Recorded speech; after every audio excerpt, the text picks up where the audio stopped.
We talk about movies with, I think, America's premier film reviewer, at least from the point of view of Christian faith. His name is Steven Greydanus. His online home for his writing is decentfilms.com.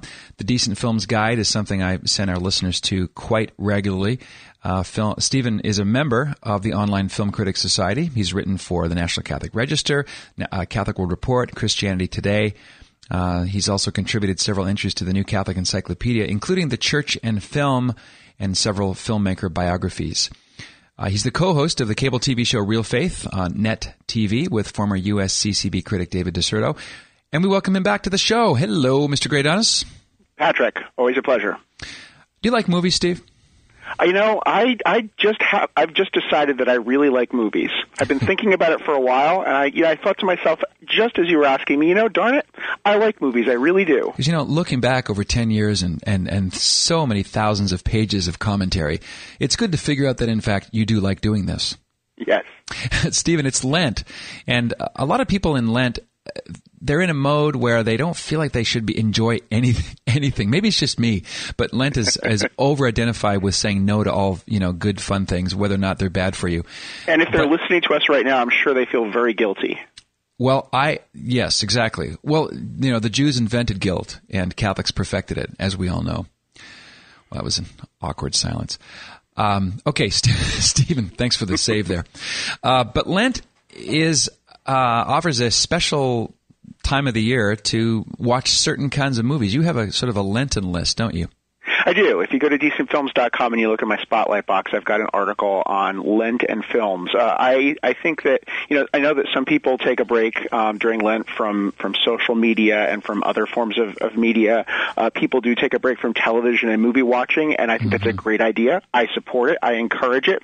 It's not something that I can do, given, the way that I'm trying to do my part to serve the church and writing for the National Catholic Register and so forth. But I also, as many people take this time during Lent to engage in spiritual reading. I think that Lent is a good time for some people to choose to engage in spiritual viewing. And there are lots of good movies that have come out over the years that make excellent Lenten viewing. And there are a number that I heartily recommend. Give us a sample, Stephen. Sure. So every year I begin Lent with a documentary called Into Great Silence. Great. It is great movie. Yeah. 2.5 hours in a Carthusian monastery, the Grand Chartreuse, the head monastery of the Carthusian order. The Carthusians are reportedly the most ascetical, or at least one of the most ascetical religious orders in the world. And the creator of the film spent 6 to 9 months living with them in their monastery, following their rule, maintaining silence throughout the day. They maintain a vow of strict silence, only speaking during prescribed times, and really captured the rhythm and the spirituality and the quest to encounter God in that film. It's a fantastic film. I watch it every year. Another great movie to watch. Before we move on from that, I note that there was a chase scene, too. It's quite subtle, but the chase scene involves 2 drops of water slowly falling off a leaf. Did you catch that? Yes, that's right. It's one of the big action scenes. Heart pounding. Okay, what else?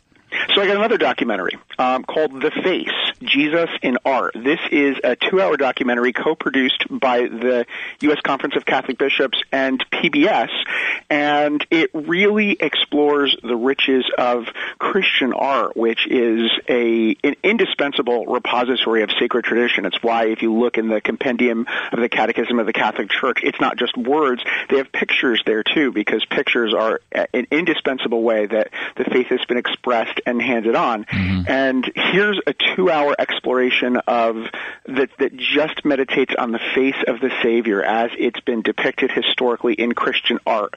Some really, really wonderful stuff there. The Face, Jesus in Art. Okay, very good. I'm sure folks who go to decentfilms.com will enjoy a significantly longer list. I presume you have more than 2 picks, Steve. Yeah, well, my blog also on a week for the 6 weeks of Lent, and then I've got some additional suggestions tacked on as well. Stephen, we had interference from the planet Zorkon just now. Could you repeat that last sentence? You were staticky.